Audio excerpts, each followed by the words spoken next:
ওং নমঃ ভগবতে বাসুদেবায়। শ্রীমদ্ ভগবদ গীতা নবম অধ্যায় রাজগুহ্য যোগ। হরে কৃষ্ণ। আজ আমরা নবম অধ্যায়ের 21 নম্বর শ্লোকটি শুনব। ते तं भुक्ता स्वर्गलोकं विशालं क्षीणे पुण्ये मर्त्यलोकं विशन्ति एवं त्रैधर्मम् अनुप्रपन्ना गतागतं कामा लभन्ते। অনুবাদ: তারা সেই বিপুল স্বর্গসুখ উপভোগ করার পর পুণ্য ক্ষয় হলে আবার মর্ত্যলোকে ফিরে আসেন। এভাবেই ত্রিবেদোক্ত ধর্মের অনুষ্ঠান করে ইন্দ্রিয় সুখভোগের আকাঙ্ক্ষী মানুষেরা সংসারে কেবলমাত্র বারবার জন্ম ও মৃত্যু লাভ করে থাকেন।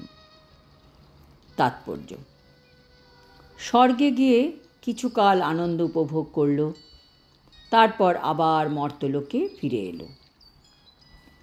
সেই তো এখানেই ফিরে আসতে হলো। যেমন ধরুন, মানুষ গরমকালে পাহাড়ে যায় ঠান্ডা উপভোগ করার জন্য। কিছুদিন পর আবার তাকে ফিরে আসতে হয় সেই গরমের মধ্যে। তাহলে কদিন সুখ পেয়ে কী লাভ হলো? এই টেম্পোরারি সুখের মধ্যে কিসের আনন্দ? আমাদের পার্মানেন্ট আনন্দ খুঁজতে হবে। ভক্তরা সেটাই খোঁজে। যেমন দাঁত ব্যথা হলে পেনকিলার খেলে কয়েক ঘন্টা আরাম পাই, তাই তো আমরা পার্মানেন্ট রেমেডির জন্য ডেন্টিস্টের কাছে যাই। ভাড়া বাড়ির থেকে আমরা নিজস্ব বাড়িতে থাকতে পছন্দ করি। কাজেই আমরা এই ভবরোগ থেকে বাঁচার জন্য স্থায়ী ঔষধ চাই। স্থায়ী ঔষধ হচ্ছে কৃষ্ণ ভাবনামৃত হওয়া, হরিনাম জপ এবং কৃষ্ণপ্রসাদ গ্রহণ করা হচ্ছে ঔষধ আর পথ্য। তার সাথে ভক্তসঙ্গ, শাস্ত্র অধ্যয়ন মানুষকে এই ভবরোগ থেকে উদ্ধার করবে। স্বর্গলোকে উন্নীত হবার ফলে দীর্ঘ জীবন ও ইন্দ্রিয় তৃপ্তির উৎকৃষ্ট সুযোগ সুবিধা লাভ করা যায় বটে, তবে চিরকাল সেখানে থাকা যায় না। পুণ্যকর্মফল শেষ হয়ে যাওয়ার পর আবার এই মর্ত্যলোকে ফিরে আসতে হয়।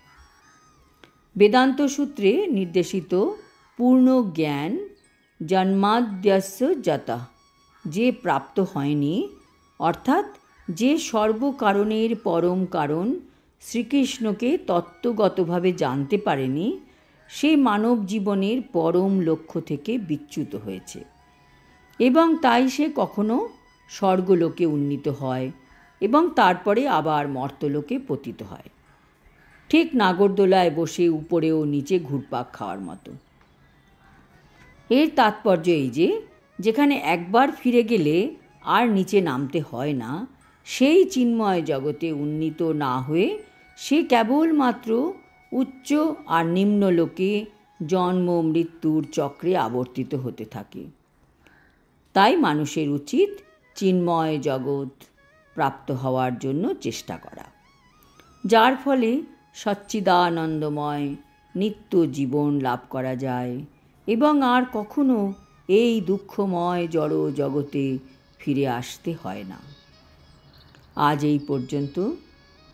আগামী শ্লোকে ভগবান কিভাবে তার ভক্তদের মনের বাসনা পূর্ণ করেন এবং কিভাবে তিনি তার ভক্তদের প্রতি পদক্ষেপে সহায়তা করেন সেই ব্যাপারে আলোকপাত করবেন।